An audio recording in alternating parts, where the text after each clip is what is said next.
اعوذ باللہ من الشیطان الرجیم بسم اللہ الرحمن الرحیم۔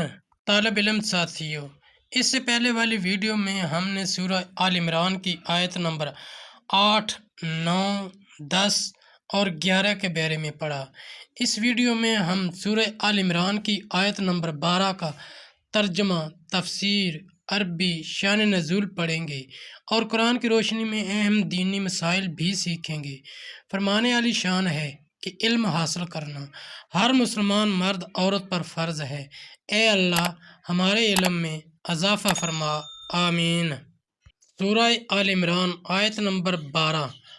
قل للذین کفروا ستغلبون وتحشرون الی جہنم وبئس المہاد۔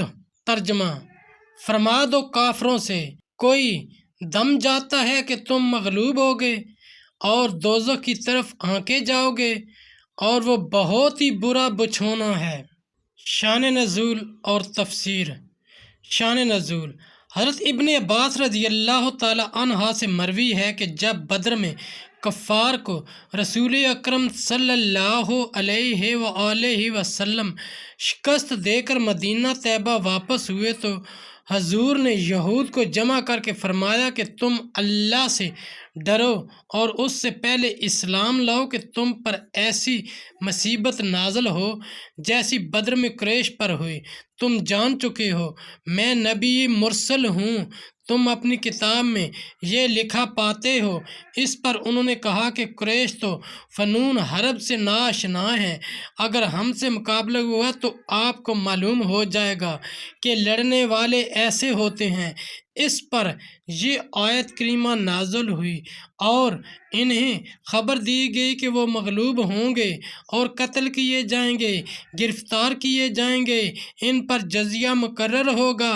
چنانچہ ایسا ہی ہوا کہ نبی کریم صلی اللہ علیہ وآلہ وسلم نے ایک روز میں 600 کی تعداد کو قتل فرمایا اور بہتوں کو گرفتار کیا اور اہل خیبر پر جزیہ مقرر فرمایا۔ ساتھیو، ہم نے قرآنی تعلیمات کو دنیا کے کونے کونے میں پہنچانا ہے، اس لیے آپ بھی لائک کیجئے، شیئر کیجئے، اپنے دوستوں اور اپنی فیملی کو میرا چینل قرآن ود ایڈیپیڈیا سبسکرائب کرنے کی دعوت دیجئے اور گھنٹی بجانا نہ بھولنا تاکہ اگلی ویڈیو کا نوٹیفیکیشن آپ کو وقت پہ مل سکے۔ اللہ کریم ہم سب کی نیک اور جائز حاجات پوری فرمائے، آمین یا رب العالمین۔